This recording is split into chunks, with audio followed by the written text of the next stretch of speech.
요한복음 4장 1절부터 2절입니다.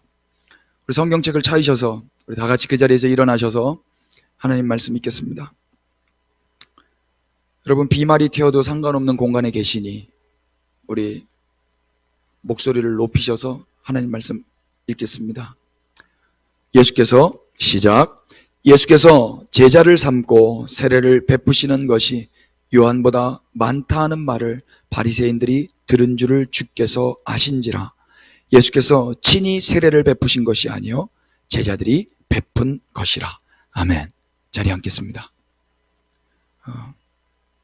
저도 댓글을 기다리지만 우리 주님도 여러분들의 마음을 기다리실 거라고 저는 믿습니다. 그래서 댓글로 반응하시면 여러분의 신앙에 도움이 됩니다. 우리는 지난 시간에 기독론 마지막 시간으로 예수님이 누구신지 우리 10번에 걸쳐서 10주에 걸쳐서 배웠습니다. 오늘은 10번의 기독론 시간을 되돌아보면서 예수님 누구신지 우리가 잘 또 확인해보고 내가 잘 기억하고 있는지 각자를 잘 점검해 보셨으면 좋겠습니다. 우리가 요한복음 3장 31절부터 36절까지 그 요한의 고백을 통해서 예수님이 누구신지를 배웠는데요. 하나님 말씀 요한복음 3장 31절부터 36절까지 여러분 성경을 한 장만 넘기셔서 하나님 말씀 확인해 보십시다. 화면에도 나옵니다. 우리 다 같이 앉은 자리에서 하나님 말씀 한번 읽어 보십시오. 위로부터 시작. 위로부터 오시는 이는 만물 위에 계시고 땅에서 난 이는 땅에 속하여 땅에 속한 것을 말하느니라. 하늘로부터 오시는 이는 만물 위에 계시나니 그가 친히 보고 들은 것을 증언하되 그의 증언을 받는 자가 없도다. 그의 증언을 받는 자는 하나님이 참 되시다라는 것을 인쳤느니라. 하나님이 보내신 이는 하나님의 말씀을 하나니 이는 하나님이 성령을 한량없이 주심이니라. 아버지께서 아들을 사랑하사 만물을 다 그의 손에 주셨으니 아들을 믿는 자에게는 영생이고 아들에게 순종하지 아니하는 자는 영생을 보지 못하고 도리어 하나님의 진노가 그 위에 머물러 있느니라. 아멘. 10주 동안 10번에 걸쳐서 예수님 누군지 이 말씀을 통해서 우리가 배웠습니다. 그 제목들만 우리가 다시 한 번 더 확인하면서 예수님 누군지 기억을 더듬어가 보십시다. 우리 첫째 주에 배웠던 예수님은 누구셨습니까? 예수님은 위로부터 오시는 분이셨어요. 하늘이었습니다. 아직 이 땅에 오지 않으셨습니다. 왔다고 하면 그 거짓말입니다. 예수님 위로부터 오셔서 하나님의 뜻을 이루시고 다시 부활 승천하셔서 지금 하늘에 계십니다. 그분이 위로부터 오셨어요. 그 위로부터 오신 분이라면 우리는 무엇을 기대해야 되겠습니까? 위의 것을 기대해야 되지 않겠습니까? 제가 만약에 일본에 다녀왔다. 그러면 여러분 저에게서 무엇을 기대하시겠습니까? 일본의 것을 기대하지 않겠습니까? 제가 미국에 다녀왔다. 미국에서 왔다. 그러면 미국의 것을 기대하지 않겠습니까? 여러분, 예수님께 우리가 기대해야 될 것은 무엇입니까? 위의 것입니다. 이 땅의 것, 아랫 것이 아니라 위에만 있는 그 고상하고 숭고하고 이 땅에서는 생각할 수 없는 그 귀한 것, 그 위의 것을 기대해야 할 것입니다. 예수님 위로부터 오시는 분이셨습니다. 두 번째, 예수님 어떤 분이셨습니까? 하늘에서 친히 보고 들은 것을 증언하신 분이십니다. 하늘의 이야기를 들으면요, 땅의 문제로부터 해방감을 느껴요. 여러분 정말이에요. 하나님의 말씀이 하늘의 이야기입니다. 그 말씀이 들려지잖아요. 그러면 이 땅에서 살면서 문제 있고 근심이 되고 꽉 막혀져 있던 거 있잖아요. 그게 해결돼요. 여러분, 이건 순간적이고 즉각적으로 해결되는 거예요. 이거는 설명할 수는 없지만 부정할 수가 없는 실제예요. 하늘의 이야기를 들으시기를 축복해요. 가정에서 성경을 열어서 하늘로부터 오는 이야기를 들으시기를 축복합니다. 세 번째, 예수님 어떤 분이십니까? 예수님은 만물 위에 계시고 모든 것 위에 가장 뛰어난 분이셨어요. 만물 위에 계시고 그래서 가장 으뜸이 되시는 우리 주님이셨습니다. 예수님 어떤 분이십니까? 하나님의 참되심을 알게 해주시는 분이에요. 하나님 오해할 수 있잖아요. 하나님 왜 그러신가 우리의 생각으로 이해 안 될 때 있잖아요. 그러나 예수님을 바라보면은요, 하나님 언제나 진리 되시고 참이시다라는 것을 알게 해주시는 거예요. 예수님을 그래서 바라보실 때 하나님을 하나님으로 인정하고 믿게 됩니다. 참되신 하나님을 믿으실 수 있도록 예수님을 더 알게 되시기를 축복합니다. 예수님 어떤 분이십니까? 예수님은 하나님이 보내신 분이시고요, 하나님의 말씀을 하시는 분이세요. 하나님이 직접 보내셔서 하나님의 말씀을 하세요. 하나님의 말씀을 듣고 싶다면 누구의 말씀을 들으면 됩니까? 예수님 말씀 들으시면 돼요. 제 말을 듣는 게 아니고, 어떤 누군가의 말을 듣는 게 아니고, 성경을 열어서 여러분 가정에서 그 골방에서 예수님의 말씀을 읽으시면 예수님의 말씀을 듣고 곧 하나님의 말씀을 듣게 될 것입니다. 예수님 어떤 분이십니까? 예수님은 성령을 한량 없이 받으신 분이시고요, 그래서 모든 것을 아시는 분이에요. 과거에도 성령을 받은 사람이 있었어요. 우리도 성령을 받았어요. 그런데 한량 없이 받지는 못했어요. 그래서 부분적으로, 간헐적으로, 그렇게 조각적으로 알았는데 예수님은 한량 없이 성령을 받으셨고 성령님으로 충만하셨어요. 그래서 모든 것을 통전적으로 다 아시는 분이세요. 그 예수님이 우리와 함께 하십니다. 예수님 어떤 분이십니까? 예수님은 하나님이 사랑하시는 아들이셨어요. 하나님의 아들이라는 뜻은 하나님의 상속자라는 거고요, 곧 하나님과 동등된 자라는 뜻이었어요. 그런데 그래서 예수님이 십자가에서 죽임당하셨죠. 예수님이 살해당하신 그 원인이 바로 하나님의 아들이었기 때문이었어요. 우리 예수님 어떤 분이십니까? 예수님은 존재론적 사랑을 받으셔서 하나님께 만물을 받으신 분이셨어요. 존재론적 사랑, 무엇을 해서 사랑받은 게 아니라 그냥 존재 자체가 사랑받는 거예요. 여러분, 자녀는요, 자녀이기 때문에 사랑받는 거예요. 공부를 잘해서, 예뻐서, 키가 커서, 어떤 위대한 일을 해서가 아니라 그냥 자녀이기 때문에 똥 싸고 밥 안 먹고 말썽 피워도 그래도 존재론적 사랑을 받는 자가 자녀입니다. 여러분, 우리가 하나님의 자녀입니다. 그래서 우리가 그분의 그 사랑을 받는 거예요. 할렐루야죠? 예수님이 존재론적 사랑을 받으셔서 만물을 하나님으로부터 받으셨어요. 그러면서 우리는 하나님도 또한 배웠어요. 하나님 어떤 분이셨습니까? 만물의 주인이세요. 모든 것이 다 하나님의 것입니다. 아멘 하실 수 있으면 댓글로 아멘 하시면 주님 기뻐하실 겁니다.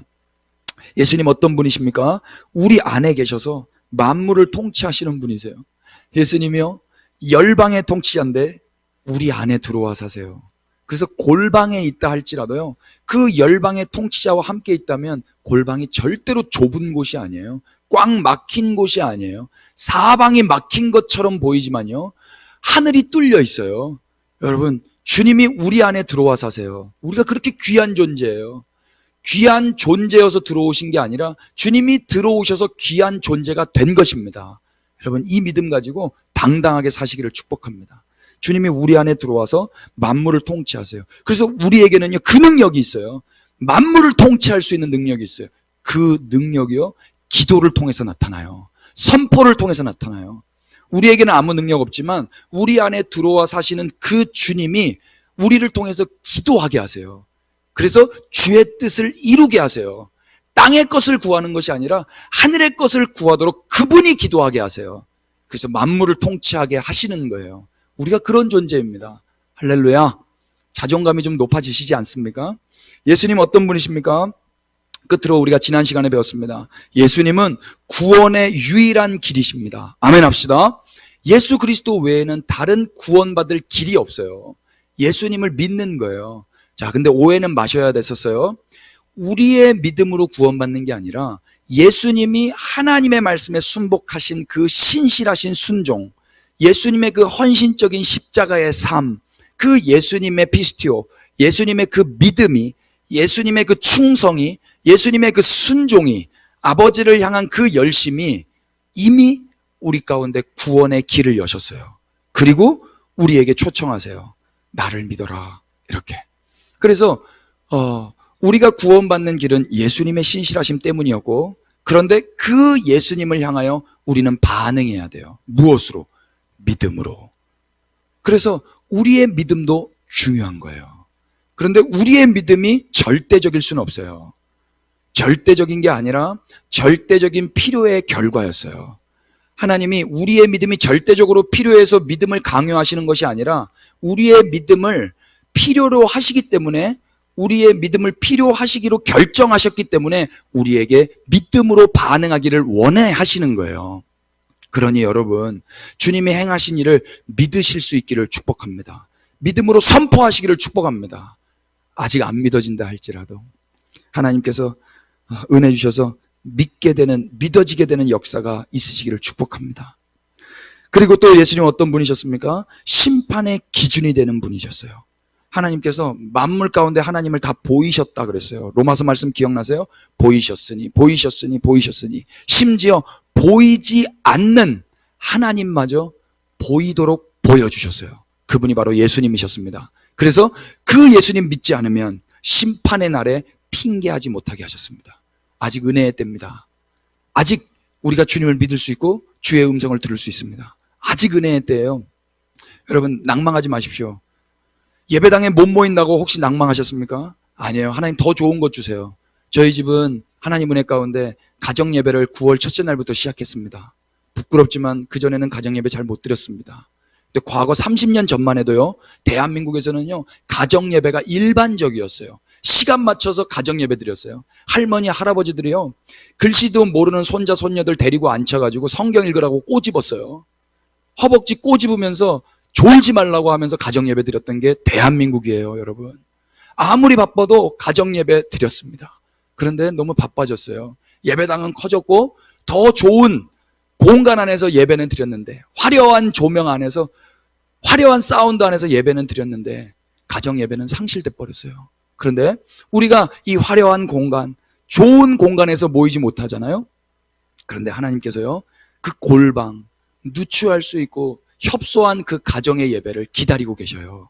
여러분, 가정에서 예배를 드리시기를 축복합니다. 아멘. 그 가정 안에 주님이 임하시면 그곳이 그 어떤 거대한 예배당보다 엄청난 거대한 하나님 나라가 임할 것입니다. 우리 예수님 그런 분이십니다. 그곳에서도 친히 임하기를 원해 하시는 분이십니다. 낙심하지 마시고 예수님만 사모하면서 예배 드리십시다. 오늘은 드디어 요한복음 4장입니다. 요한복음 4장 시작하면서 세례가 무엇인지 우리 또 배우겠습니다. 세례, 이제 고등학생 되면 세례 받거든요.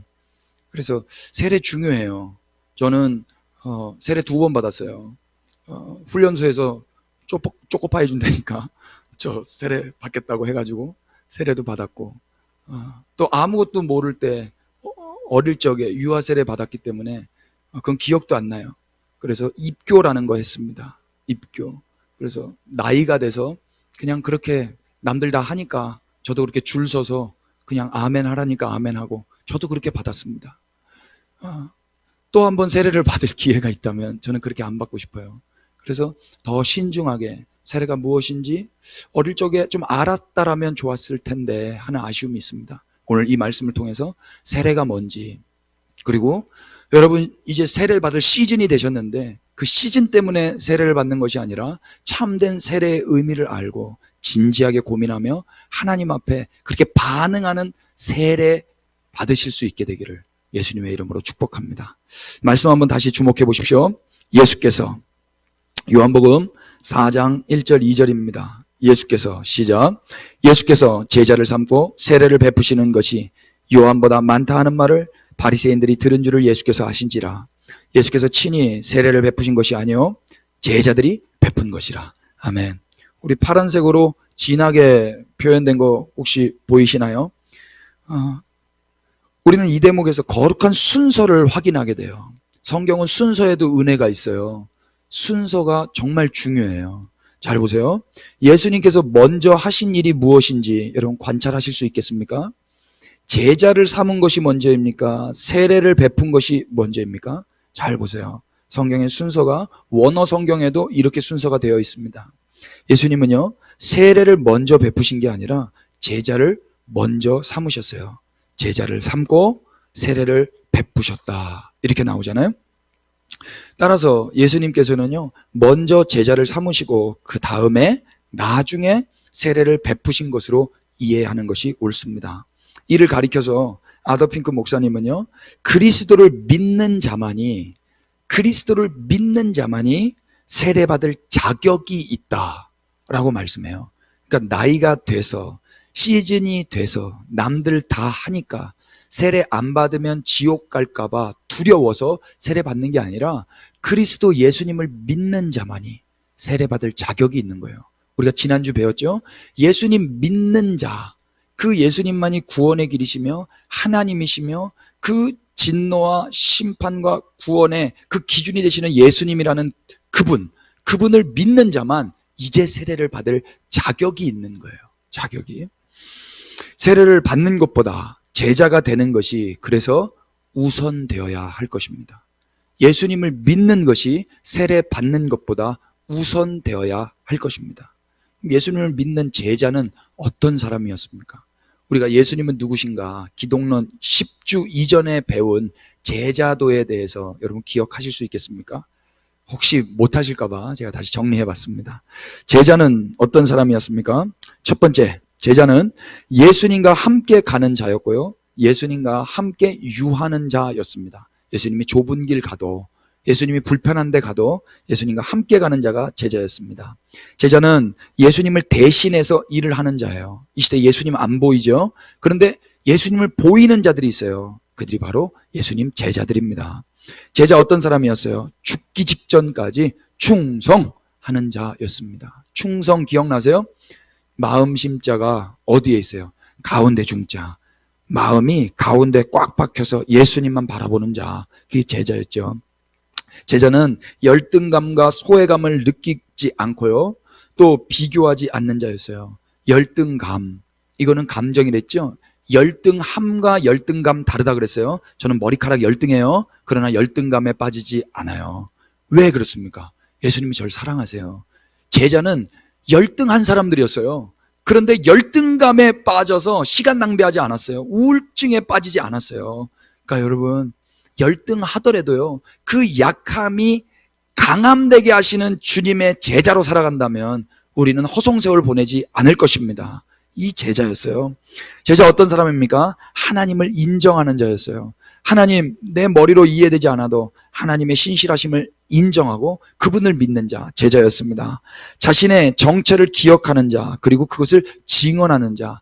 내가 제자다, 내가 예수님 믿는 자다, 내가 연약한 죄인이었다. 그런데 이걸 기억하면서 이 연약함이라 할지라도 이것을 선포하고, 그리고 이 연약한 자를 제자 삼아주신 그분을 증거하는 자들이 제자였습니다. 제자 누구입니까? 신랑의 목소리를 기뻐하는 자였어요. 다른 기쁨 아니었어요. 내가 무엇을 착취하고 취하고 얻고 그런 기쁨이 아니라 신랑 대신 예수님의 음성, 그 목소리를 기뻐하는 자였어요. 여러분 정말이에요. 나이가 어리건 나이가 많건 상관없이 사람들 다 근심하고 염려하고 힘들어요. 이 코로나 때 더 힘들어요. 다 힘들어요. 그런데요, 예수님의 음성이 들려지잖아요. 하나님의 음성을 듣잖아요. 그러면요, 살 수 있어요. 살 맛이 나요. 살 힘이 생겨요. 정말이요. 이 말의 힘이라는 게 엄청난 거예요. 여러분, 예수님이 여러분 사랑하십니다. 괜찮아요. 예수님이 여러분 사랑하세요. 이 하늘의 음성을 여러분 들으시면은요, 다른 것 기뻐하지 않고요, 그 예수님의 신랑의 음성이 가장 기쁨이 돼요. 이게 제자였어요. 제자 끝으로 어떤 사람입니까? 자신은 쇠하더라도 예수님이 흥하기를 바라는 자였어요. 나는 쇠해도 돼. 예수님은 그렇지만 흥하셔야 돼. 이게 제자였어요. 이 제자 기억나세요? 이 제자를 먼저 삼으시고 이 제자들 되게 하시고 그 다음에 세례를 베푸셨답니다. 따라서 세례는 제자가 받는 것이지 세례를 받아서 제자가 되는 건 아니에요. 세례를 받으면 제자가 되는 게 아니에요. 저는 예전에 나이가 들면 지도를 잘 보겠지? 아니던데요.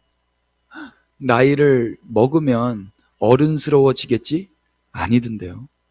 시간이 간다고 되는 건 아니었어요. 뭘 한다고 그게 되는 건 아니었어요. 세례를 받는다고 제자가 되는 건 아니에요. 제자가 세례를 받는 거예요. 그래서 이렇게 정리할 수 있을 겁니다. 세례는 어디든지 예수님과 함께 가고 함께 사는 자가 받는 거예요. 세례는 지금 예수님을 대신해서 일을 하고 있는 자가, 그렇게 할 자들이 받는 거예요. 세례는 죽기 직전까지 충성하는 자가 받는 거예요. 세례는 열등감과 소외감에서 자유하고 이제는 비교하지 않는 자가 받는 거예요. 세례는 하나님을 인정하는 자가 받는 거예요. 세례는 자신이 죄인된 정체를, 내가 죄인된 사람이라는 것을 확인하고 또 기억하고 그런 자들이 받는 거예요. 세례는 광야에 외치는 자의 소리로 사는 자들이 받는 거예요. 세례는 그 어떤 것보다도 신랑의 목소리를 기뻐하는 자가 받는 거예요. 세례는 자신은 쇠하더라도 예수님이 흥하기를 바라는 자가 받는 거예요. 저는 잊지 못할 세례 장면이 있는데요. 사실 여기 이 세례는요, 우리말로는 이게 세례라고 되어 있지만은 이제 히브리 저희 헬라말로 보면은요, 침례에 가까워요. 침례. 세례라는 건요, 옛사람은 죽고 새 사람으로 거듭났다라는 그 퍼포먼스예요. 이제 옛사람은 죽고 새 사람으로 거듭나는 거예요. 그래서 성부와 성자와 성령의 이름으로 너를 죽이노라. 그리고 성부와 성자와 성령의 이름으로 너를 다시 살리노라. 이게 침례 곧 세례예요. 이것을 헬라 말로는 밥티조라고 하는데, 이 밥티조는요, 밥토라는 단어에서 유래되었어요. 밥토라는 뜻이 뭐냐면요, 담그다, 물에 넣다라는 뜻이에요. 물에 담그는 거예요. 우리나라는 요만큼 찍어가지고 이렇게 하잖아요. 그래서 이 물 떨어져서 이제 마스카라 이렇게 까맣게 잘못되는데 되게 무서워져요. 그거 막 닦고 막 이렇게 하는데요, 그 정도가 아니라 그냥 물에 담겨지는 거예요. 그래서 그 물에서 죽는 거예요. 물에 담겨서. 저는 몽골에서 이 장면을 잊을 수가 없어요. 몽골의 사람들은 예수님 믿으면 잘못돼요. 예수님 믿으면 과거로부터 자기가 믿었던 그 악신으로부터 해코지 당할 거라는 믿음이 있어요. 잘못된 믿음이죠. 그런데 그 예수님 믿고 제자로 살아가고, 그리고 그 몽골 현지에서 내가 복음 증거자, 예수님의 제자로 살겠다는 사람에게 세례를 베풀어요. 그래서 세례를 베풀 때 어디로 가냐면요, 물살이 센 그 강가로 가요. 엄청 세요. 그리고 그 지체들, 교회 가족들은요, 그 강가 바깥에서 기다리고 있어요. 흰 가운을 입혀주고 선교사님과 함께 거기를 뚜벅뚜벅 내려가요. 막 물살이 너무 세가지고 막 넘어질 것 같아. 그리고 거기서 그래요. 딱 잡고요, 뒤로 잡아뜨려요. 뒤로 잡아뜨리면 콧구멍에 물 들어와요. 그런 다음에 이 선교사님이 이 손으로 목을 눌러요. 정말 죽이는 것처럼요. 그리고 나서 우리가 봤을 때, 야, 저거 이쯤 되면 건져야 되는데 하는데 안 건져요. 이쯤 되면 건져야 되는데가 지났는데도 안 건져요. 그러다가 발버둥 칠 때 그때 건져요. 정말 깜짝 놀랐어요. 자매분이 받으셨는데 미역이 얼굴을 다 가리켜가지고 이게 뒤통수인지 앞통수인지. 그런데요, 그 모습이요, 이 사람이 죽었다가 살아난 모습으로 막 허우적대면서 콧물 눈물. 그런데 그때 서 있던 사람들이 거기서 막 찬양을 하는 거예요. 할렐루야 막 이러면서. 거기에서 그 퍼포먼스, 그 세레머니를 하면서요, 주님을 찬양하는데, 와, 저게 세례구나. 나는 반드시 저렇게 세례를 베풀어야지. 제가 그렇게 마음 먹었잖아요. 제가 청년 때였는데. 여러분, 세례가 그런 거였어요. 그래서 이거를 평생 잊지 못하는 거예요. 이 사람은요, 나 여기서 죽었지. 그 발버둥 치며 여기서 죽었지. 죽을 때 그냥 죽는 게 아니에요. 죄와 함께 죽는 거예요. 내 옛사람과 내 죄와 함께 거기서 죽는 거예요. 그 물에서. 그리고 다시 새 생명 가운데 살아나는 거예요. 이게 세례입니다. 이 감격 한번 누려봐야 되지 않겠습니까? 할렐루야. 기억하십시다. 세례라는 행위를 통해서 사람이 변하는 게 아니에요. 이 행위를 통해서 사람이 변하는 게 아니고요, 예수님의 은혜로 사람이 변화되는 겁니다. 예수님의 사랑으로 변화된 사람이, 예수님의 선택으로 그렇게 제자가 된 사람이 과거에는 하지 못했던 일들을 예수님의 은혜로 말미암아 하게 된 그 제자들이 이제 그 세례를 통해서 나의 옛사람은 이제 죽었습니다. 보십시오. 나 여기서 이렇게 물에 빠진 것처럼 나 이제 이 물에 빠져서 옛사람 죽었습니다. 그리고 보십시오. 그 옛 물에서 건진 바 되었습니다. 그래서 새로운 사람으로 다시 태어났습니다. 보십시오. 여러분들이 증인입니다. 하는 게 바로 세례란 말입니다. 이 세례 한번 받았으면 좋겠어요. 세례 받는다는 건 옛사람이 죽었기 때문에 예전에 자신의 목적도 달라지게 돼요. 잘 들으세요. 세례를 받은 사람은요, 가장 극명하게 나타나는 게 뭐냐면 목적이 달라져요. 삶의 목적과 방향성이 달라지는 거예요. 세례를 받았다라는 건. 제자들의 목적은 이제 달라져요. 이제 과거에 나 자신을 위해서 살았던 그 목적이 아니라 이제는 나를 구원하시고 나를 살려내시기 위하여 죄가 되어 죽으신, 나의 죄가 되어 죽으신 그분과 그분의 나라를 위해서 사는 자로 목적이 달라지는 거예요. 어저께 그런 질문과 그런 답을 하나님 하게 하셨어요. 왜 예수님은 먼저 그의 나라와 그의 의를 구하라고 하셨는데 우리는 먼저 그의 나라와 그의 의를 구하지 않는가? 왜 하나님의 나라를 구하지 않는가? 이유가 무엇인지 아십니까? 우리 안에 의향이 없기 때문입니다. 그 마음이 없어요. 하나님의 나라를 구하고 싶지가 않은 거예요. 그래서 안 구하는 거예요. 그러다가 들은 게 있으니까 어거지로 몇 번은 할 수 있지만 속 안에 의향이 없어요. 그 옛사람이 죽어야 비로소 이 기도를 하게 됩니다. 우리의 의향이 주님의 의향과 하나 될 때 비로소 그 기도를 하게 됩니다. 세례받은 자가 이제 하게 될 기도는 그분의 나라가 될 거예요. 목적이 달라진 자가 기도하는 그 기도 제목은 그분을 위하여, 그분의 나라와 영광을 위하여 기도하는 것이 될 것입니다. 제자의 삶이 먼저예요. 세례받음이 먼저 아니에요. 그런데 문제는요, 제자도 아닌 자가 세례를 받는 거예요. 이게 문제라고 저는 생각해요. 세례는 제자가 되고 받는 거예요. 세례는 제자가 된 다음에 받아도 늦지 않아요. 세례를 남발하면 안 되는 것입니다. 그래야 세례의 그 가치가 격화되지가 않아요. 기독교의 그 숭고하고 고상함이 격화되질 않아요. 본문 2절 말씀을 다시 한번 주목해 보실까요? 본문 2절입니다. 예수께서 다 같이 시작. 예수께서 친히 세례를 베푸신 것이 아니요 제자들이 베푸신 것이라. 다시 한번 더 화면을 한번 주목해 보십시오. 예수께서 친히 세례를 베푸신 것 아니랍니다. 누가 세례를 베풀었답니까? 제자들이 베풀었대요. 세례는 예수님이 베풀었어요? 제자들이 베풀었어요? 성경은 제자들이 베풀었다고 그래요. 만약에 세례가 진짜 중요하고 최우선적인 가치라면 예수님이 이것을 남에게 넘기지 않으실 거예요. 예수님이 지금 살아계세요. 예수님이 공생애 가운데 사람들 가운데 하시고 싶으신 일이 있으셔서 이 땅에 내려오신 거 아닙니까? 근데 그게 진짜 가치 있는 일이라면 왜 제자들에게 이 타이밍에 넘기시겠습니까? 이것을 가리켜서 J.C. 라헬은요 이렇게 이야기해요. 세례를 주는 것이 부수적인 일이요 예수께서 다른 사람들에게 하도록 맡기신 일이라고 말했어요. 세례가 부수적인 일이기 때문에 사람들에게 맡기실 수 있는 거였어요. 세례에 목말라 하지 마세요. 어저께 제가 이런 이야기 들었어요. 하나님의 교회에서 전도를 할 때 태블릿 PC를 가지고 이렇게 전도를 하는데 아줌마들이 한 19살짜리 고등학생을 골목에서 만나서 막 말씀을 전했어요.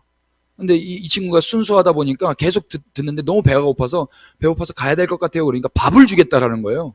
그래서 변명을 그렇게 했기 때문에 밥을 준다니까 또 다른 변명할 수 없어서 밥을 먹으러 갔는데 그것이 하나님의 교회당이었어요. 그 교회당인데 가서 한 게 뭐냐면 옷을 갈아입히고 문을 잠그고 침례탕에 들어가서 침례를 줘버린 거예요. 그냥 그 순간에. 그리고 이 친구는 너무 무서웠던 거예요. 내가 집에 와 보니까 이 하나님의 교회 인터넷으로 찾아보니까 하나님의 교회는 2단인데 내가 2단에서 세례를 받았네. 침례를 받았네. 이 두려움 가운데 살았던 거예요. 여러분, 세례는요 아무 의미 없어요. 자유하시기를 축복합니다. 이 사람은요 내가 예수님이 아니라 2단 종교인들에게서 침례를 받은 거예요. 그래서 얼마나 두려워했는지 몰라요. 아니에요, 여러분. 그런 퍼포먼스, 그런 행위, 그게 중요하지만 사실 아무것도 아니에요. 그냥 그 행위에 불과해요. 행위에. 자유하시기를 축복합니다. 부수적인 거라고 말하잖아요. 예수님이 진짜 중요한 거였다면 예수님이 친히 베푸셨겠죠. 제이시라엘의 말을 좀 들어봅시다. 세례란 그리스도께서 친히 제정하신 성례로서 영광스러운 의식이고 교회가 결코 소홀히 취급해서는 안 될 일이에요. 그것을 무시하거나 경멸하면 대죄가 될 것입니다. 그 하나님의 교회 사람들은 그걸 가지고 자기들의 어떠함을 이루기 위해서 했기 때문에 죄를 짓는 거였어요. 세례는 믿음과 기도로서 올바르게 행해지면 가장 숭고하고 축복을 가져올 것입니다. 이미 주님의 축복을 받았기 때문에 이 퍼포먼스를 통해서 설명할 수 없지만 그 감격스러움을 느끼게 될 거예요. 그러나 오늘날 많은 사람들이 그렇게 하듯이 세례에 그렇게 큰 절대적인 중요성을 부여해서는 안 될 것입니다. 그것은 마술처럼 작용하는 것이 아닙니다. 세례가 반드시 성령의 은혜를 가져오는 것은 아닙니다. 좀 100% 동의합니다. 무엇입니까? 세례는 귀한 의식이지만 그것에 절대적인 중요성을 부여할 수 없다는 말이에요. 세례 받음이 구원받는 것을 의미하는 것도 아니고 세례를 받았다고 제자가 되는 것도 아니에요. 세례를 받았다면 이제는 옛사람이 죽고 곧 예수님의 제자로 다시 사는 삶을 보여줘야 할 것입니다. 이를 사도 바울도 고린도 교회에 다음과 같이 이야기했어요. 고린도전서 1장 17절 우리 다 같이 한번 읽어보겠습니다. 그리스도께서 시작. 그리스도께서 나를 보내심은 세례를 베풀게 하려 하심이 아니요 오직 복음을 전하게 하려 하심이로다. 바울이 왜 왔어요? 바울이 왜 고린도 교회에 편지 썼어요? 세례 베풀게 하는 게 아니었어요. 이유가 무엇입니까? 복음 증거하는 거예요. 세례 받는 것보다, 세례 베푸는 것보다 더 중요한 게 뭐예요? 복음을 듣는 것이고 복음을 전하는 거예요. 이게 더 중요한 거예요. 복음을 전하실 수 있게 되기를 축복합니다. 복음을 듣게 될 수 있게 되기를 축복합니다. 그럼 왜 세례 받아야 되는가? 세례 왜 받아야 되는 겁니까? 예수님도 세례 받으셨어요. 예수님은 그 세례를 통해서 모든 의를 이룰 것이라고 말씀하셨어요. 하나님의 모든 의는 어떻게 이루어졌습니까? 다시 말해서 범죄한 인간에게 하나님의 기준, 그 의는 어떻게 이루어졌어요? 혹시 기억나세요? 예수님이 십자가에서 죽으심으로 말미암아 곧 하나님께 순복하셔서 하나님의 기준, 하나님의 의를 이루심으로 말미암아 모든 의가 이루어졌어요. 따라서 이 예수님의 세례는요, 예수님의 죽음을 의미해요. 한번 따라합시다. 예수님의 세례는 예수님의 죽음을 의미한다. 세례가 뭐라고요? 죽음이에요. 예수님이 받으신 세례는 십자가에서 하나님의 뜻을 이루실 것에 대한 예고편이었어요. 나 이렇게 죽는 거야. 그리고 나 다시 부활할 거야. 이 예고편이 바로 예수님의 세례였어요.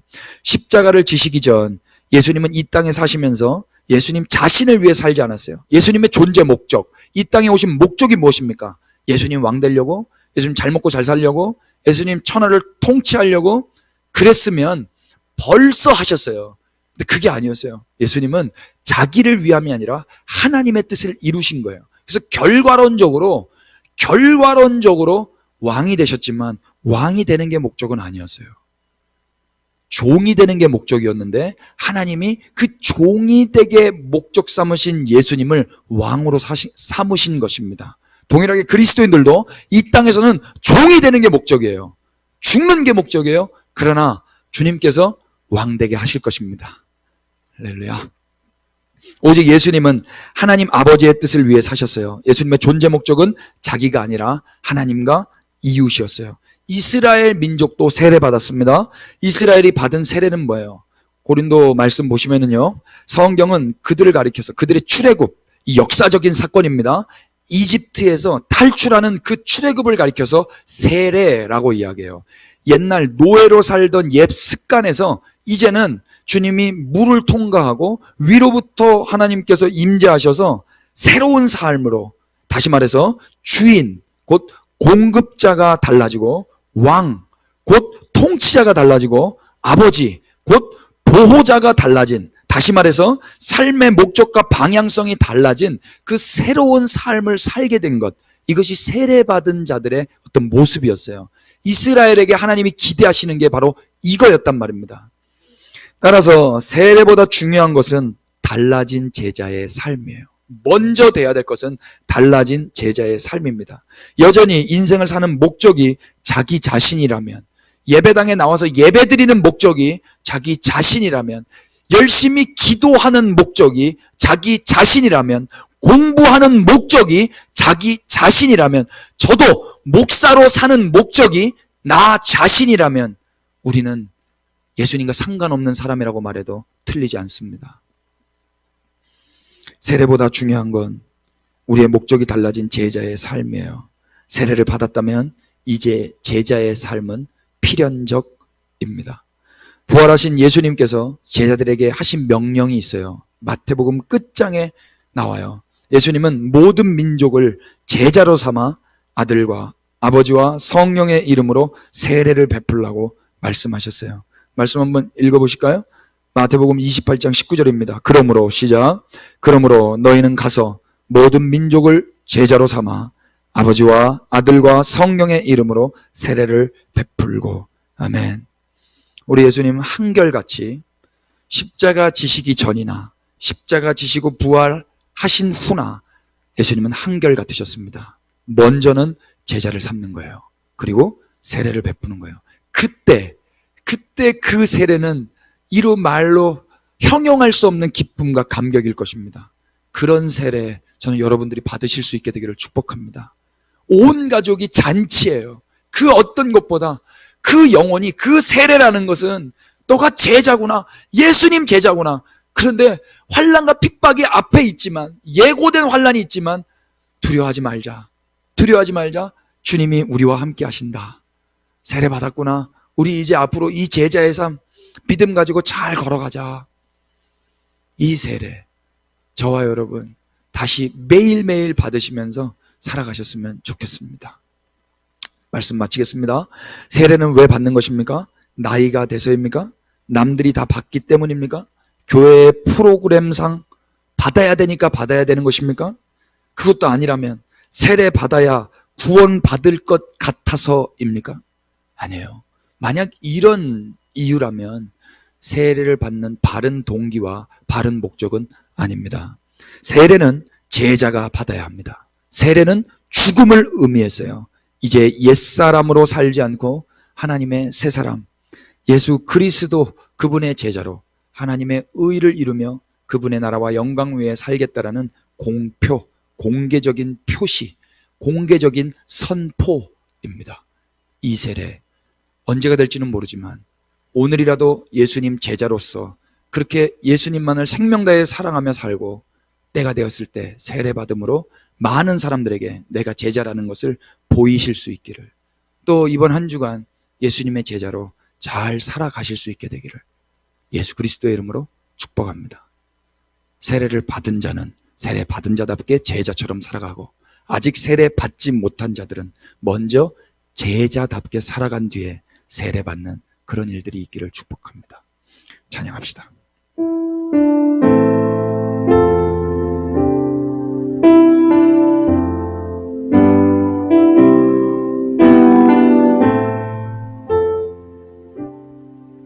나의 만족과 유익을 위해, 나의 만족과 유익을 위해 가지려 했던 세상 일들 이젠 모두 다 해로 여기고 주님을 위해 다 버리네. 부활의 능력, 부활의 능력 체험하면서 주의 고난에 동참하고 주의 죽으심 본을 받아서 그의 생명에 참회하네. 고백하십시다. 내 안에 내가 참 귀한 것 주님을 알미라. 모든 것 되시며 의와 기쁨 되신 주 사랑합니다. 내 안에가 참 귀한 것 주님을 알미라. 모든 것 되시며 의와 기쁨 되신 주 사랑합니다.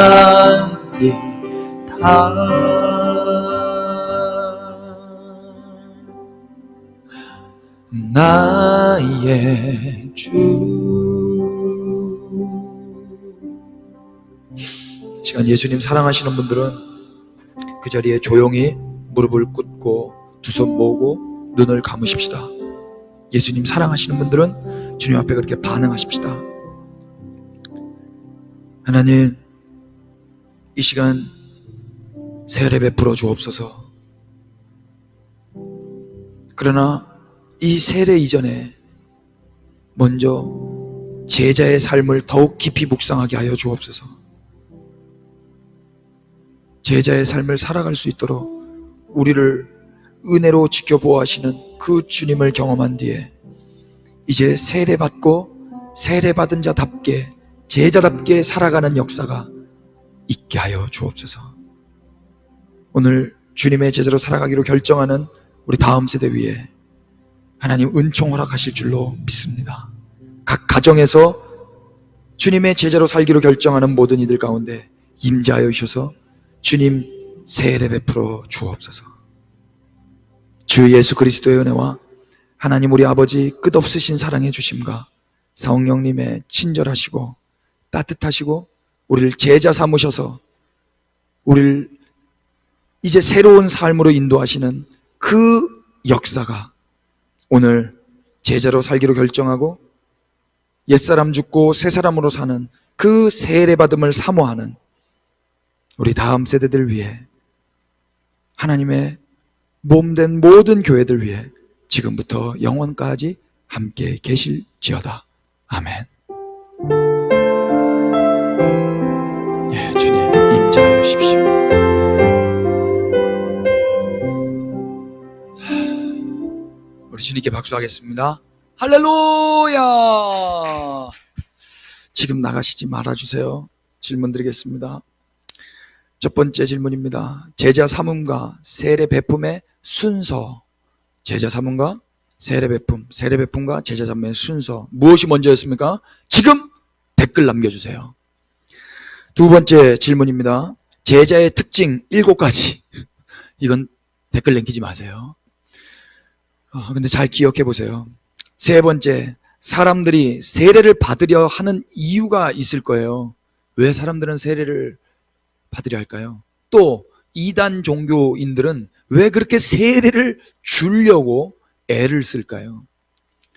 네 번째, 사도 바울의 목적 무엇이었습니까? 사도 바울의 목적, 세례가 아니라 복음 증거였죠. 다섯 번째, 예수님이 세례를 받으신 이유는 무엇입니까? 죽음이라고 그랬어요. 이스라엘이 세례 받았다고 했는데 그 세례는 무엇이었습니까? 이제 노예에서 새로운 삶으로 바뀐 거였어요. 옛사람이 죽은 거였어요. 신분이 바뀐 거였어요. 주인이 바뀐 거였어요. 공급자가 바뀐 거였어요. 아버지가 바뀐 거였어요. 세례 받은 자의 삶의 특징이 있었습니다. 제자된 삶이었죠. 제자들의 사명 무엇입니까? 제자들의 사명, 제자 삼고 세례 베푸는 거였어요. 세례는 누가 받는 것입니까? 제자가 받는 거예요. 제자가. 말씀 듣고 느낀 점이나 하나님 주시는 감동이 있다면 여러분 이제 가정에서 이 말씀 가지고 나눠보세요. 주님이 두세 사람 예수님 이름으로 모인 것 가운데 계시기로 약속하셨습니다. 그곳에 주님이 계십니다. 주님의 그 주님됨을 나누시면서 주일 오후 시간도 주님과 함께 평화롭고 안전하고 건강한 시간 되시기를 그런 한 주 되시기를 예수님 이름으로 축복합니다. 우리 박수하고 예배 마치겠습니다. 할렐루야. 주님 영광 받으셔서 감사합니다.